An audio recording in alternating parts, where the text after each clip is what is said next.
बहुत अरसे पहले की बात है कि आबादी से दूर एक वीरान गांव था। उसमें घर, गलियां और दुकानें सब खाली और वीरान थीं। खिड़कियां और सीढ़ियां टूटी हुई थी। ये जगह चूहों के भागने कूदने और गल मचाने के लिए बड़ी उम्दा थी। उस गांव में चूहे सदियों से रह रहे थे। उन्हें उस गांव में किसी के आने जाने से कोई फर्क नहीं पड़ता था। चूहों के लिए यह बेहतरीन दौर था। उन्होंने उन पुराने घरों और इमारतों में सुरंगें बनाई, भूल बलियां बनाई और उनके तो यहाँ मजे थे। वो यहाँ खुलकर मौज मस्ती, दावतें और पार्टियां करते थे और यूं वक्त गुजरता गया। एक दिन हाथियों का एक बड़ा गौल, जिनकी तादाद दर्जनों में थी, गांव से गुजरते हुए मगरिब की जानिब एक बड़ी झील की तरफ बढ़ रहे थे। वो नहीं जानते थे कि जब वो गांव से गुजर रहे थे तो उनके कदम चूहों की बनाई हुई सुरंगों और भूल बलियों को रौंद गए थे। हाथी बड़ी गड़बड़ कर गए थे। चूहों ने फौरन मीटिंग बुलाई। अगर उनका गौल वापस दोबारा इधर से गुजरा तो हम बर्बाद हो जाएंगे। एक चूहा पुकारा। हम उन्हें मौका ही नहीं देंगे, एक और पुकारा।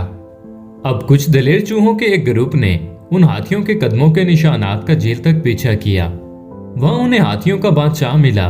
बादशाह के सामने झुकते हुए एक चूहे ने कहा, बाकी सबकी नुमाइंदगी करते हुए बोला, बादशाह सलामत, यहाँ से हमारी चूहों की आबादी ज्यादा दूर नहीं है। ये उसी पुराने वीरान गांव में है जिससे आप गुजर कर आए हैं। आपको याद होगा। मुझे याद है, हाथी बादशाह ने कहा। हम हाथी हैं, हमें नहीं मालूम हुआ कि वहां चूहों की आबादी मौजूद है। उस चूहे ने तंज से कहा, आपके रेवड़ ने उन बहुत से घरों को बर्बाद कर दिया है जहां से सैकड़ों सालों से रह रहे थे। अगर आप उसी अंदाज से वापस लौटे तो यकीनन हमारा तो खात्मा ही हो जाएगा। हमारी ये अर्ज सुने, क्या आप वापस जाने के लिए कोई दूसरा रास्ता इख्तियार नहीं कर सकते? क्या मालूम किसी दिन हम चूहे भी आपकी कुछ मदद कर सकें। हाथी बादशाह ने दिल ही दिल में मुस्कुराकर सोचा, लो सुनो, ये छोटे चूहे कभी हाथी की मदद कैसे कर सकते हैं। लेकिन उसे अफसोस हुआ कि उसके रेवड़ ने चूहों के गांव को बेध्यानी में कुचल डाला है। उसने कहा, ठीक है, तुम्हें परेशान होने की जरूरत नहीं, मैं रेवड़ को दूसरे रास्ते से घर ले जाऊंगा। उसी दौरान करीबी बादशाह ने अपने शिकारियों को हुक्म दिया कि वो जितने हाथियों को पकड़ सकते हैं पकड़ ले। ये जानकर के हाथी दूर से दूर उस बड़ी झील में तैरने के लिए आते हैं। बादशाह के शिकारियों ने वहां पानी में जाल लगा दिए।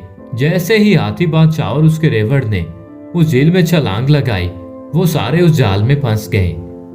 2 दिन बाद शिकारियों ने हाथी बादशाह और उसके रेवड़ को बड़ी बड़ी रस्सियों से खींचकर झील से बाहर निकाला और उन्हें जंगल के मजबूत दरख्तों से बांध दिया। जब शिकारी चले गए तो हाथी बादशाह सोचने लगा कि क्या किया जाए। वो सब दरख्तों से बंधे हुए थे सिवाय एक हाथी के कि वो आजाद था, क्योंकि उसने जेल में छलांग नहीं लगाई थी। हाथी बादशाह ने उसे पुकारा। उसने कहा कि वो फौरन वीरान गांव में जाए और चूहों को यहाँ मदद के लिए लाए। जब चूहों को पता चला कि हाथी बादशाह और उसका रेवड़ उस मुसीबत में है तो वो फौरन जेल की तरफ भागे। बादशाह और उसके रेवड़ को बंधे हुए देखकर वो तेजी से रस्सियों के पास पहुंचे और अपने तेज दांतों से उन्हें काटने लगे। वो रस्सियां काटते जा रहे थे और हाथी आजाद होते जा रहे थे। उन्होंने जल्द ही जल्द मोटी रस्सियां काट दी और तमाम हाथी रस्सियों से आजाद हो गए। तुम्हारा बहुत शुक्रिया, तुमने हम सबको आजाद किया, बादशाह हाथी ने कहा। हाथियों के रेवड़ ने घर वापसी का नया रास्ता इख्तियार किया और चूहों की बिरादरी आने वाले कई सालों तक वहां जिंदा रही।